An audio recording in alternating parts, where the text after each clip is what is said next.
She inherited a forgotten watchtower hidden deep in the Wyoming wilderness left behind by a great-aunt no one had heard from in decades. The watchtower was part of a run-down cabin, isolated and silent. But what this former female mechanic uncovered inside the forgotten watchtower shocked everyone, revealing a secret military operation buried beneath the trees. But before we dive in, tell us where you're watching from. We love seeing our global family in the comments. Let's get started. The city was a beast that never slept, all steel and smoke, grinding gears and blaring horns that tore at Sloane's nerves. From her cramped third-floor apartment in the heart of Detroit's forgotten district, the world felt like an angry machine she could no longer fix. Sloane, 36, wore oil-stained coveralls like a second skin. Once the top mechanic in her unit, her hands were calloused with experience, and her arms bore tattoos of wrench heads and wildflowers. Her chestnut hair, streaked with gray, was always tied back, revealing sharp cheekbones and eyes that had seen too much for someone her age. By her side, always, was River, a 6-year-old husky mix with glacier blue eyes and a coat like storm clouds. She was more than a dog. She was Sloane's anchor, her witness, her quiet shield against the noise. After the military, Sloane tried to go back to normal. She opened a modest garage, took in stray engines and lost causes, but peace never stuck. Then came the letter delivered by courier, thick with formality, the kind that smells like old paper and long-forgotten ties. It summoned her to a small town in Wyoming. Her late great-aunt, Margaret, had left her something. A cabin and a watchtower. The letter sat on her kitchen table for 2 days before she touched it again. Wyoming. She'd never been west of Illinois, let alone to some forgotten mountain town named Coldridge. But something about the words, the weight of them, felt like more than just legalese. Her great-aunt Margaret, a name she'd only heard in passing, usually in murmurs about the one who left the family to live like a hermit. Still, Sloane had nothing keeping her in Detroit anymore. The garage had closed down last winter. The city's chaos was becoming unbearable. She packed what little she owned, a duffel of clothes, a toolbox, and Margaret's envelope into her beat-up 1997 Chevy truck. River climbed in without hesitation, curling up on the passenger seat like she knew this was more than just another road trip. The drive west was a quiet one. Mile after mile of flat roads and wide skies peeled away her tension like bark from a dead tree. Somewhere past the Nebraska line, Sloane rolled the window down. The air smelled different, cleaner. River stuck her head out, ears flapping, eyes squinting into the wind like a child seeing the world for the first time. 3 days later, the mountains rose up to meet them. Coldridge wasn't even on most maps, just a scattering of buildings nestled in a valley where pine met rock. The law office was small, tucked between a gas station and a shuttered hardware store. Inside, a soft-spoken man named Mr. Hollis greeted her like he'd been expecting her for years. "I'm sorry for your loss," he said, handing her a brass key that felt heavy with history. "Margaret didn't leave much in terms of money, but she left you something more permanent." He slid over a set of coordinates, handwritten in looping cursive. Sloane squinted. "This is latitude and longitude. She lived off-grid, about 20 miles northwest. You'll need 4-wheel drive and patience." He handed her a faded map, folded into quarters, the kind you only found in glove compartments of old trucks. Scribbled in the margin was a note in Margaret's handwriting. "If you're reading this, you're meant to be here." That night. Sloane and River camped just off the trail near a dense patch of lodgepole pine. The sky above was a river of stars, brighter than anything she'd seen since childhood. River lay close, head on her lap, as if sensing her unease or maybe her anticipation. There was something about this place, like it had been waiting for her. The next morning, they followed the map's crude trail up winding gravel roads, then past faded logging paths until even the map grew uncertain. Just when Sloane thought they'd have to turn back, the forest opened up into a clearing, and there it was. The cabin was old. Yes, logs weathered to silver, roof patched with moss but solid. It stood proud, like it had weathered storms no one else had seen. But what caught her breath was the watchtower. It stood behind the cabin like a sentinel, reaching above the treetops. Its wooden structure looked hand-built, yet sturdy. There was a ladder leading up to a small enclosed room at the top. River let out a low, curious whine beside her. They stepped out of the truck into silence. Not the silence of absence, but the silence of presence, the kind that filled the air with expectation. Sloane approached the cabin first.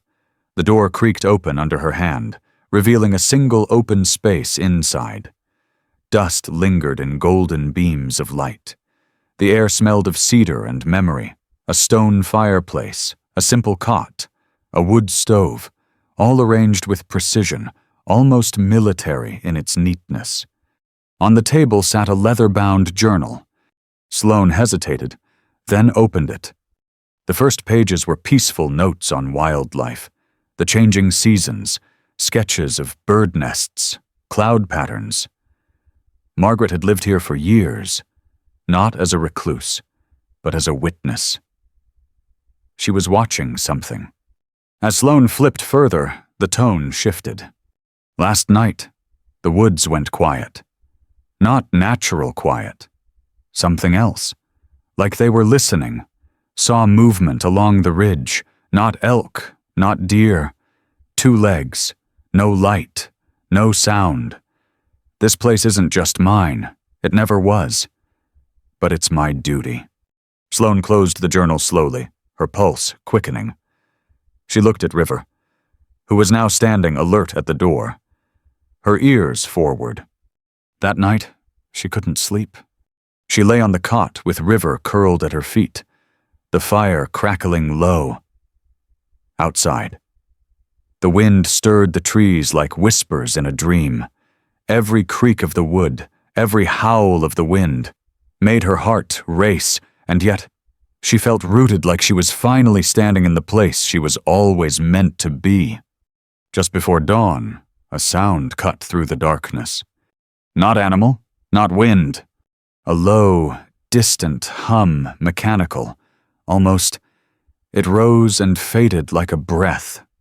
River stood, hackles raised. Sloane grabbed her flashlight and stepped onto the porch. Rifle in hand, the one she brought more out of habit than fear. She scanned the tree line. Nothing moved. Nothing spoke. But she knew someone had been there. And for the first time in years, Sloane didn't feel like a broken soldier.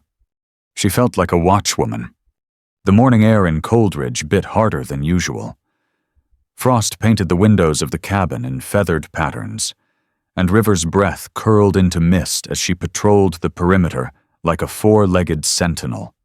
Sloane stood at the edge of the clearing, a mug of bitter instant coffee warming her hands.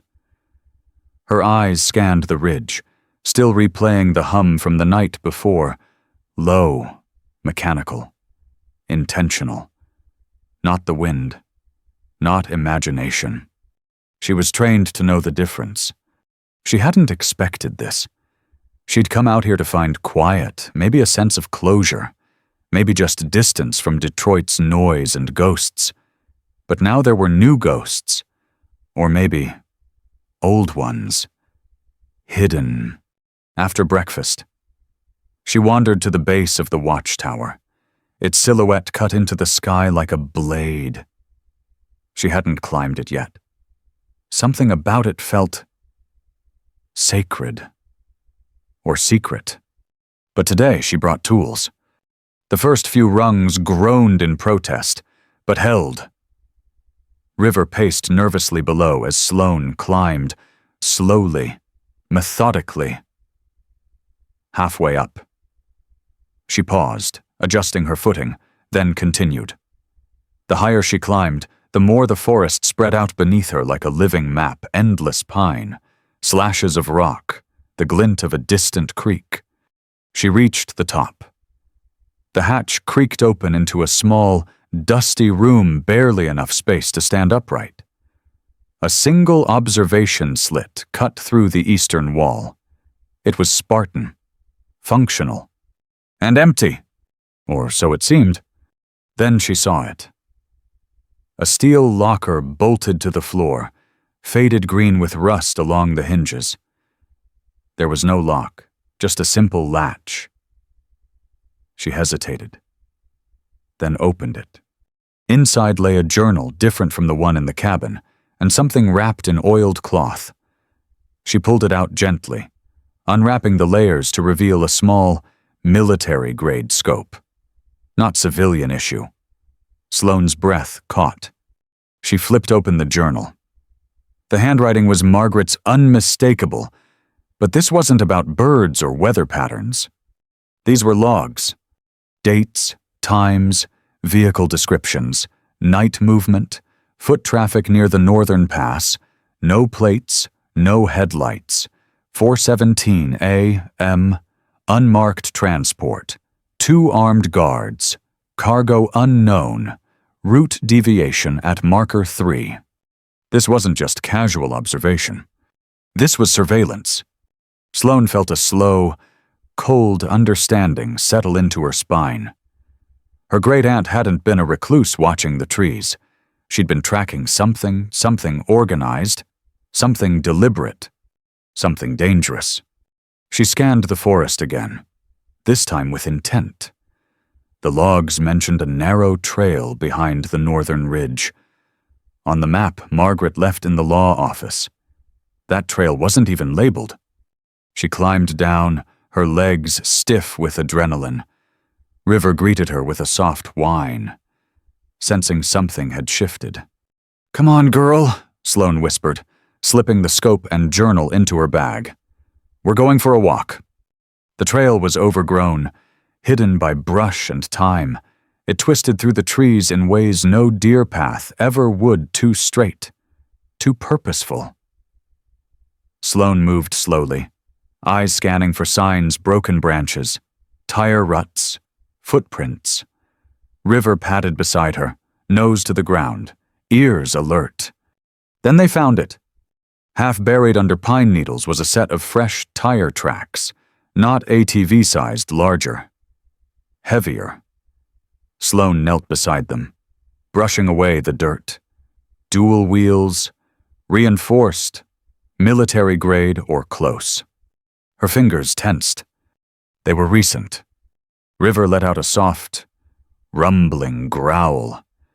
Not loud, but deep, the kind of growl Sloane hadn't heard since the convoy ambush outside of Kandahar.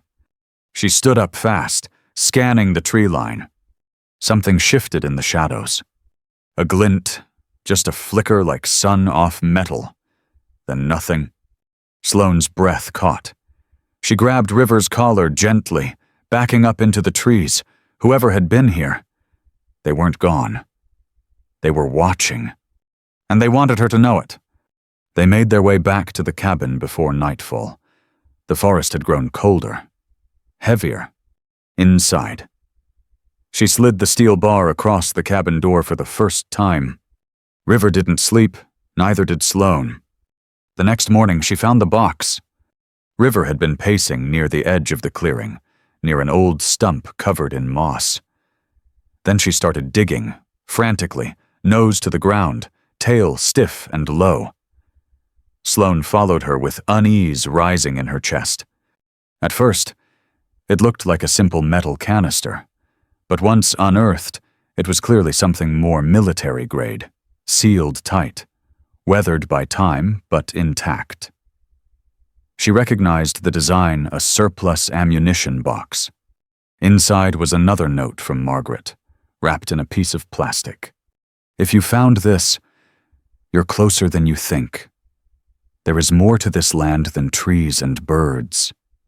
They've been using the northern ridge for years. I've done what I could to document it. But now it's yours to finish. Watch the sky. Trust the ground.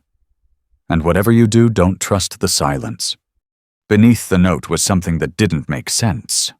A key forged in the shape of a six-pointed star, not flat, but three-dimensional, like it was meant to unlock something more than a door. Alongside it, a brass disc, etched with constellations. Stars she didn't recognize. Sloane stood in the clearing, the wind picking up around her, the metal of the key cold in her hand. This wasn't just about a cabin, or a woman who chose to disappear. It was about a secret, a war being waged in the shadows, and she had just been recruited. The stars had started to pierce the evening sky when Sloane sat down at the old wooden table in the cabin. The strange brass disc and six-pointed key spread out before her like relics from another lifetime.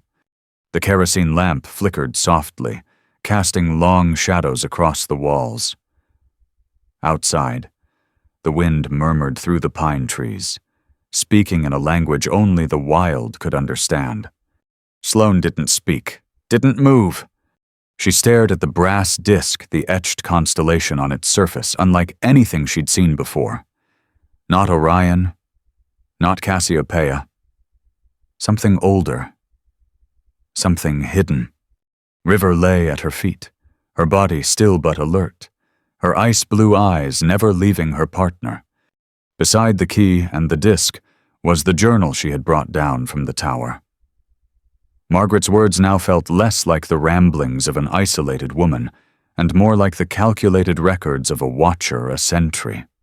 And now Sloane was the one sitting at the desk, the one staring into shadows and waiting for the unknown. She turned the pages of the journal slowly, almost reverently. Margaret had left a breadcrumb trail markings in the forest, anomalies she'd tracked, patterns she'd begun to piece together, nightly movements on the ridge, unmarked vehicles, and unexplained aerial lights. There were sketches, too, of symbols carved into bark, worn smooth by time and weather, and something else, a circular pattern with the same constellation as the one on the disc. Then came the words that made Sloane stop breathing. "I know who she is. I've followed her work. I've seen her on the news, in faded unit photos. She doesn't know me, but I know her. She sees the world the same way I do, quiet, alert, and wounded. She won't run from this. That's why it has to be her."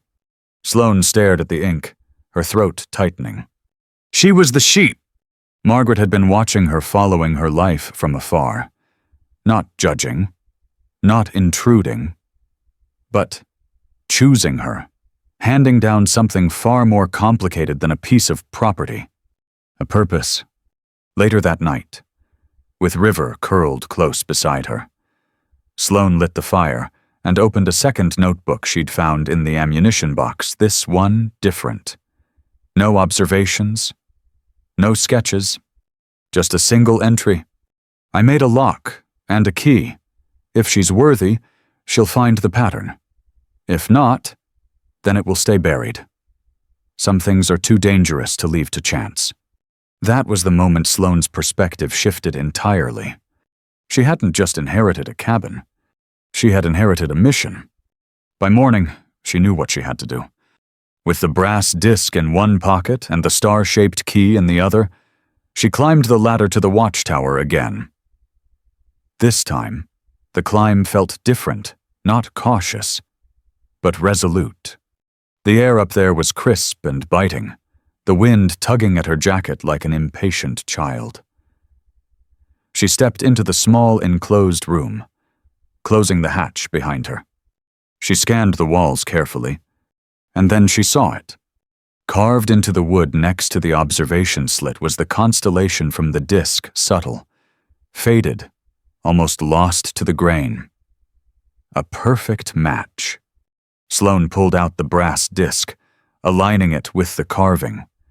As she ran her fingers along the pattern, her thumb caught on a small irregularity.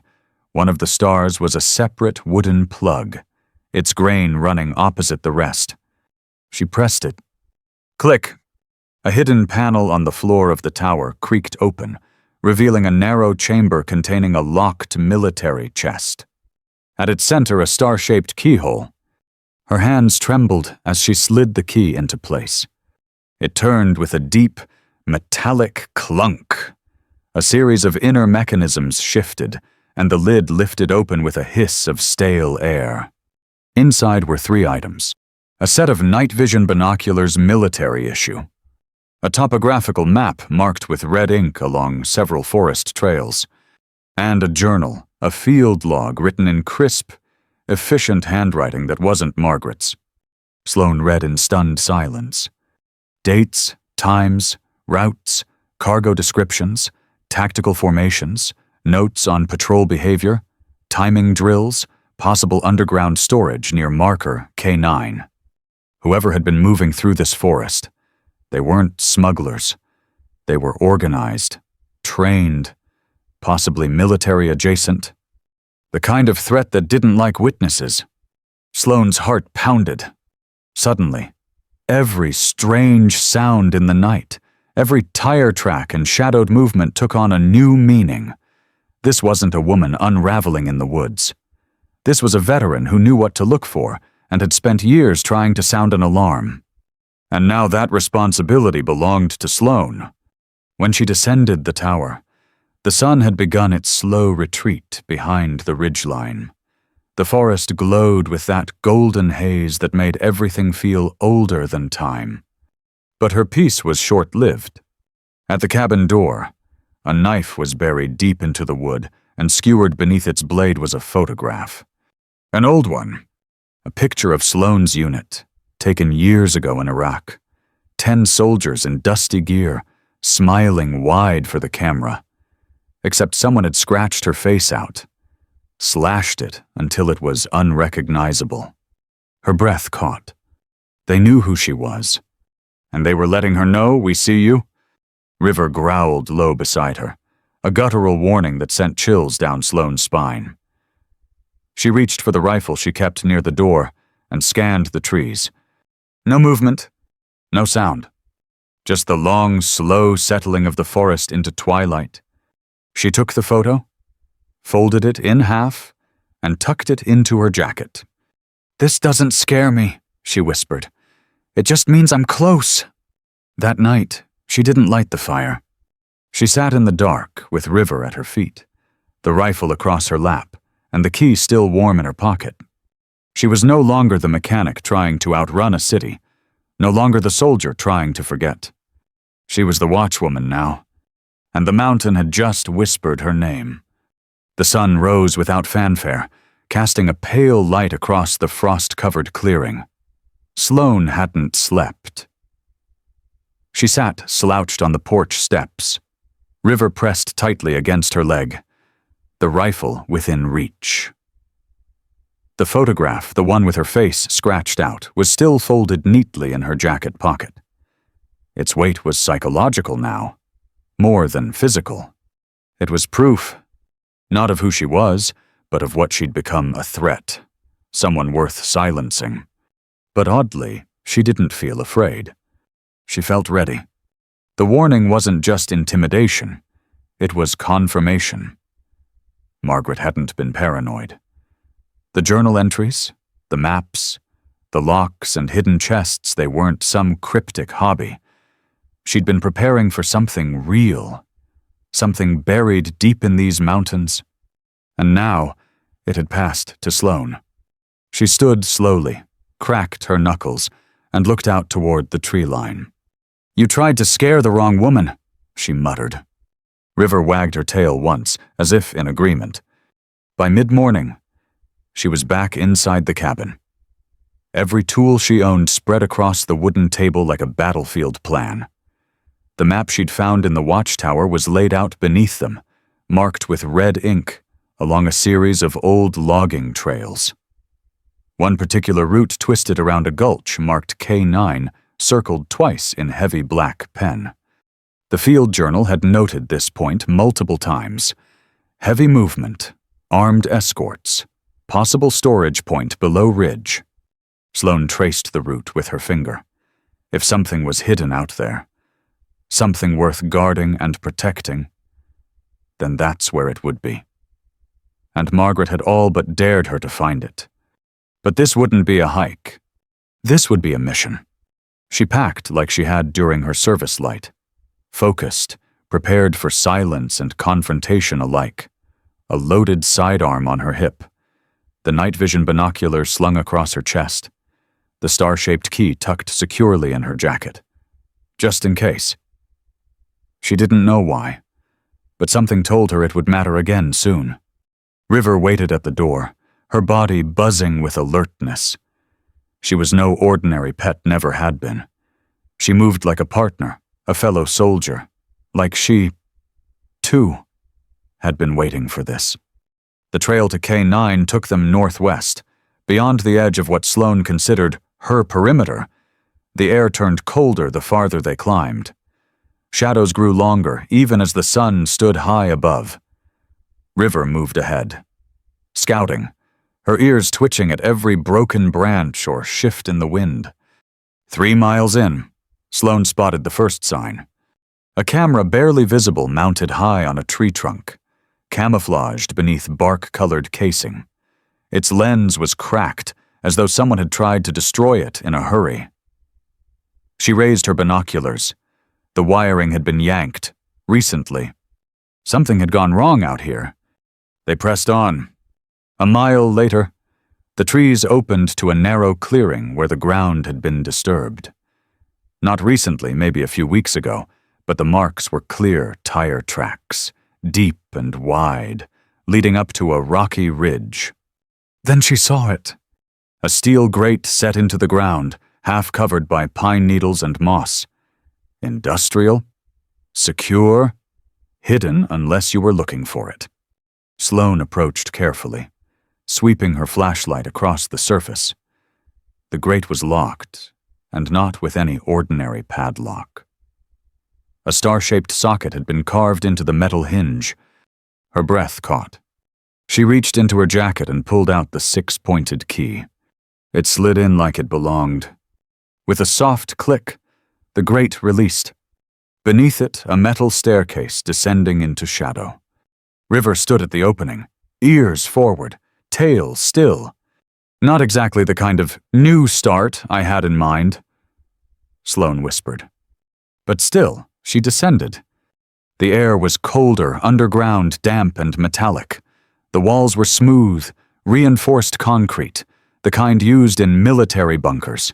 After 20 steps, she reached a landing and another door. No window, no label, just steel. She pushed gently. It opened. The space inside was small, but packed with purpose metal shelves, supply crates, folded cots, and a single generator in the corner that looked like it hadn't run in years. A table in the center held topographical maps, satellite photos, and a communications radio system, long since disconnected. And on the far wall a board covered in photos and red string. Sloane's breath caught again. Faces, convoys, surveillance images, some grainy, some startlingly clear, coordinates scribbled in the corners. One series of photos showed armed men unloading black containers from unmarked trucks. Another showed satellite imagery of a nearby mountain slope that had changed shape over time. It wasn't just a trail.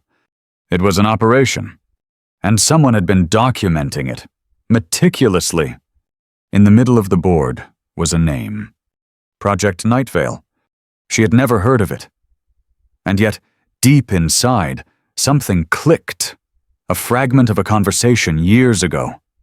Rumors among soldiers of high-clearance missions buried under logistics reports. She'd always thought it was just talk, just war-born myth. But the evidence was here, and whoever ran it, they knew Margaret had found them. Sloane turned toward the cabinet near the maps. Inside were dozens of cassette tapes, labeled only with dates and initials MMH. Margaret Hollis? She slid one into a dusty recorder and hit play. They moved again last night.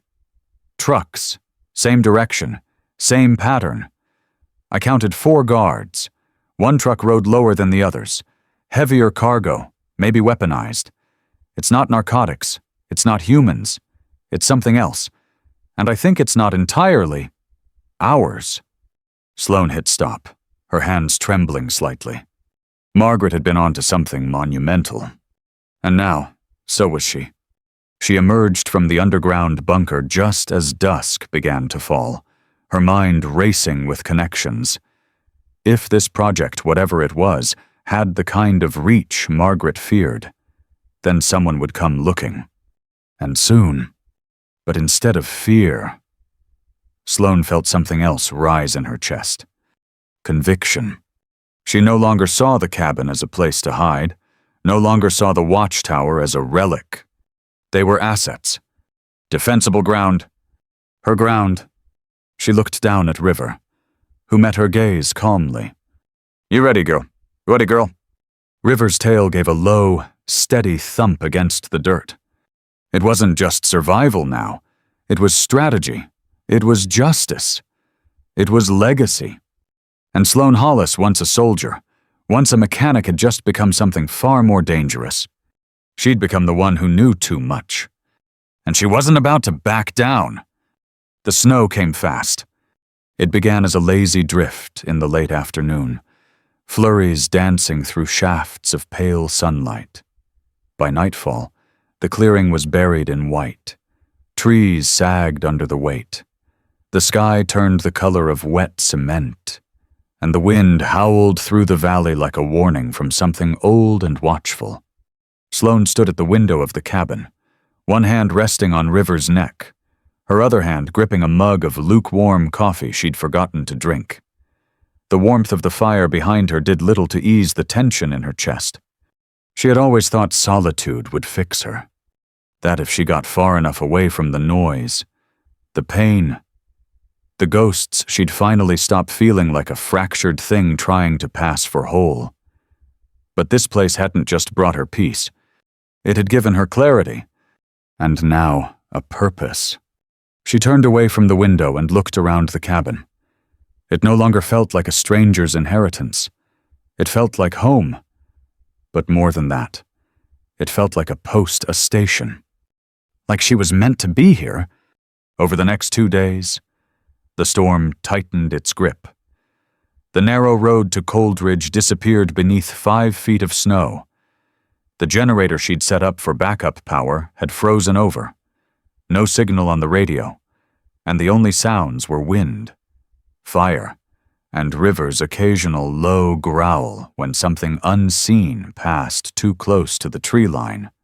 It was in that isolation that Sloane began to transform. Every morning, she and River walked the perimeter of the clearing, not just for routine, for reconnaissance. She noted every branch that seemed broken without cause, every footprint that didn't belong, every odd sound carried on the wind. Her instincts, dulled by years of civilian life, sharpened again. She was no longer flinching at the unknown. She was reading it. Every snap of a twig, every change in bird call, every shift in the air. She had once lived in a world of machines, pistons, timing chains, compression ratios, predictable patterns. But here, the machines were gone. What remained was something older, something more primal. And she was learning its language. One morning, after the snow eased into a fine mist of flurries, Sloane climbed the tower before dawn. The cold bit at her fingers, and her breath curled like smoke as she reached the top. She opened the wooden hatch and stepped into the silence. From this high up, the world looked both infinite and close, like she could reach out and touch the treetops or fall into the vast nothingness beyond them. She pulled the night vision binoculars to her eyes. The forest bloomed into green light and ghostly shadows. She scanned slowly, just as she had been trained years ago. And then movement. Far beyond the ridge, 2 shapes, not animals. They moved with precision, low, coordinated. One held something long and thin, a rifle. Maybe The other was communicating with hand signals. They didn't know she was watching. Sloane's pulse stayed steady. She noted their direction, their rhythm, their confidence. They were searching. Back at the cabin, she unrolled the topographical map across the floor. Red markers showed all the routes Margaret had documented, and now Sloane added her own. Blue ink, fresh eyes, new angles. She wasn't just inheriting her great-aunt's mission. She was evolving it. She began placing surveillance markers around the property makeshift tripwires using fishing line and small bells. She rewired the motion sensor lights salvaged from the old barn, reinforced the door with steel plating she had found beneath the floorboards. And she trained every morning push-ups, sit-ups, breathing exercises to slow her heart rate, rifle drills with River by her side. They moved like a unit again, not like civilians, but like warriors waiting for dusk. But the biggest change wasn't tactical. It was internal. One night, as the storm whispered against the windows and the fire cast dancing light across the wooden walls, Sloane opened Margaret's final journal. The last few entries were more personal, less about surveillance, more about reflection. I was never lonely here. Not really. Because I always knew someone would come after me, not to hurt me, but to carry the torch. They think silence means safety, that these woods are dead, but they're wrong. The forest remembers everything, and so do we. Sloane, if you're reading this, I chose you, because you don't need saving. You just needed someone to remind you that you were born to stand guard. Tears welled in Sloane's eyes, not out of sorrow, but recognition. All this time, she'd thought she was broken. But maybe the truth was, she'd simply been waiting to be used again. Not like a tool, but like a weapon of purpose, a shield, a watchwoman. That night, she lit no lamp. She and River sat in silence, listening to the forest breathe. Waiting. Watching. The old ghosts that used to rattle inside her chest had gone quiet, because Sloane Hollis was no longer haunted. She was ready. The first shot came just before midnight. Kya? It cracked through the air like a whip, splintering the edge of the cabin's window frame in a spray of wood and shattered glass. Sloane didn't flinch. She was already moving. "Down!" she whispered, and River dropped instantly into the shadows beside the stone hearth. She rolled across the floor, snatched the rifle from its stand, and crawled toward the southern window. Another shot rang out. This one missed entirely, but it told her everything she needed to know. They weren't warning shots. They were aiming to kill. The silence after was worse. Sloane lay still, her back pressed against the cool log wall, heart pounding slow and steady. She counted to 10. No sound. She counted to 20. Then came the wind again. Not natural. Forced. Someone or something was moving through the snow, using the gusts to cover their approach.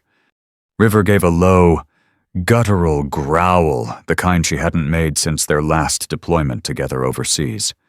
And in that moment, it all clicked into place. This wasn't random. It wasn't petty revenge or intimidation. It was extraction. They were coming to erase every trace of Margaret, every photo, every journal, every secret bunker, every surveillance log, everything Sloane now held in her hands, including her. She moved fast. Through the side door, out into the dark. Moonless clearing, River at her side, silent as a shadow. The snow was deep, slowing them down. But she knew the terrain better now. She'd memorized every inch, every dip, every tree. She circled wide, using the edge of the tree line for cover, until she reached the old woodshed. From inside, she retrieved the emergency flares, the makeshift smoke grenades she'd crafted from magnesium and diesel-soaked cloth, and the second rifle a bolt-action she'd refurbished from Margaret's old collection. She waited, watched, and finally saw them. 3 figures dressed in black, weaving silently toward the cabin. No lights, no radios. They moved like professionals. But they underestimated something. They thought the old woman was the only watcher. They didn't know she had passed the torch. They didn't know Sloane had been reborn in the fire. She raised the rifle, held her breath, and fired. The first round hit the snow inches from the lead intruder's feet, a warning, a message. The second shot hit a pine tree 2 feet to his left. They dropped low, scanning the woods, not knowing where the fire had come from. Sloane used the distraction to move again. A different angle, different cover. She fired again.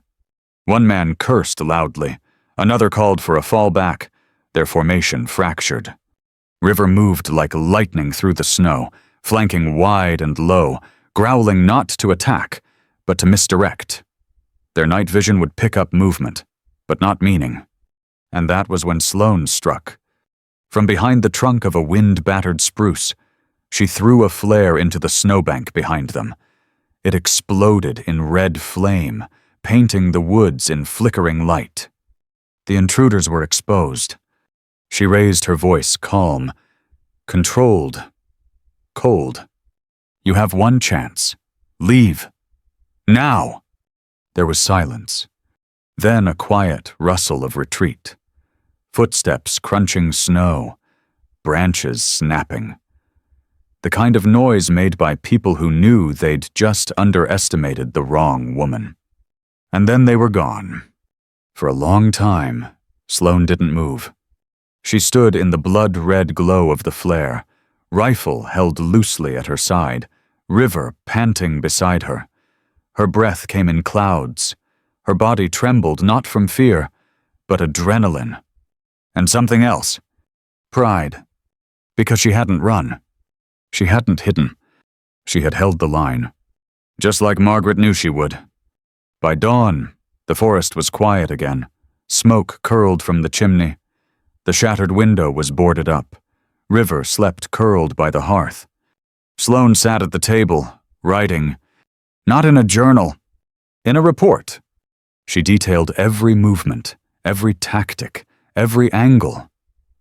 She traced the routes on the topographical map and added dates, descriptions, coordinates. She wrote like Margaret once had, clearly, thoroughly, like a soldier preparing the next person for what was coming. Because someone else would come. She knew that now. Project Nightvil hadn't ended. It had simply gone underground. And she, Sloane Hollis, was now the only known witness. But more importantly, she was now its watcher. Later that afternoon, she climbed the tower once more. The sun was low, slicing gold through the trees. She reached the top, opened the hatch, and settled in behind the narrow observation window. She lifted the night vision binoculars and scanned the horizon. Birds fluttered in the trees. Wind moved snow in delicate spirals. Nothing unusual. And still, she watched. Not because she expected something, but because that's what watchers do. As the first stars blinked into view, Sloane leaned back against the wooden wall of the tower, River resting at her feet, tail flicking gently in the cold.